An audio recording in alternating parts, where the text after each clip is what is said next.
Nah, keutuhan jiwa tadi semuanya nanti namanya self. Self ini jiwa yang utuh, terkontrol, ideal, lengkap, itu namanya self. Kalau tadi bawah sadarmu terkontrol, kesadaranmu terkontrol, jiwamu akan utuh, lengkap. Kemudian mengalami namanya self-realization, realisasi diri. Jadi membentuk ideal-ideal. Nah, proses menuju self yang ideal tadi namanya individuasi. Proses menuju individu yang lengkap namanya perkembangan kepribadian.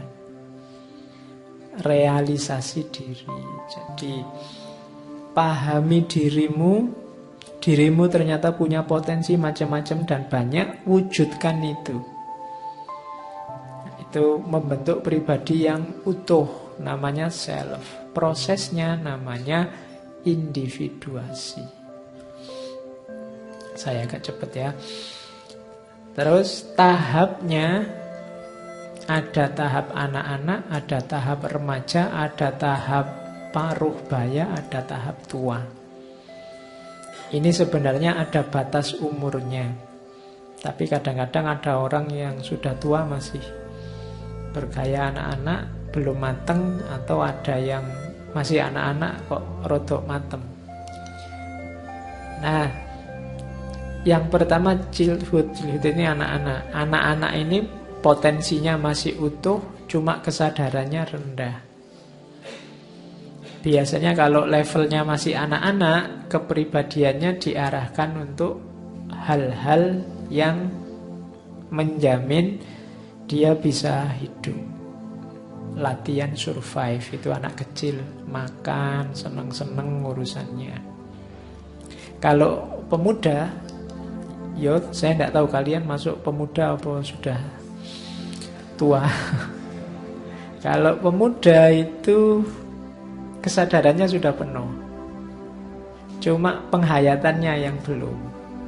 Yang dilakukan masih adaptasi terhadap kehidupan sosial.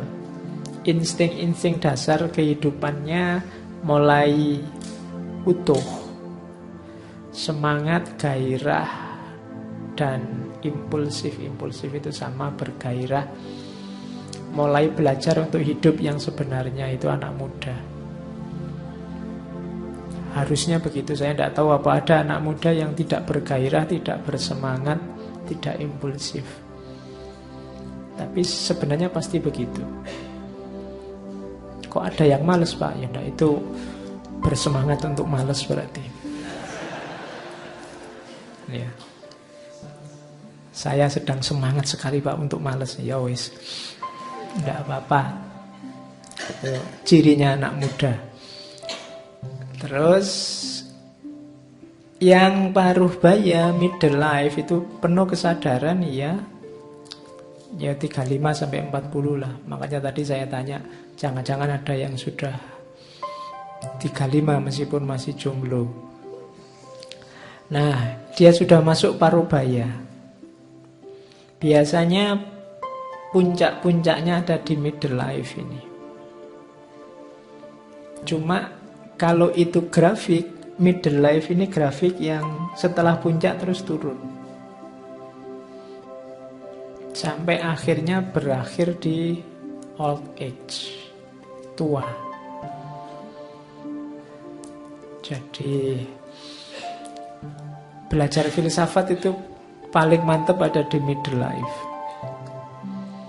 Itu biasanya orang sudah kurang ekstrovert, ekstrovertnya sudah mulai berkurang, kebijaksanaan, kecerdasannya mulai utuh, kemudian mulai komitmen nilainya mulai dalam, kecenderungannya mulai filosofis, spiritual, itu mudah masuk. Ini orang-orang middle life. Kalau sudah tua, sudah tingkat kesadarannya turun.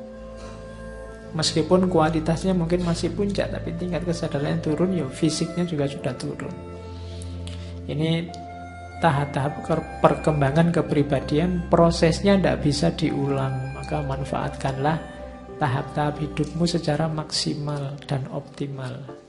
Karena tidak bisa dibalik.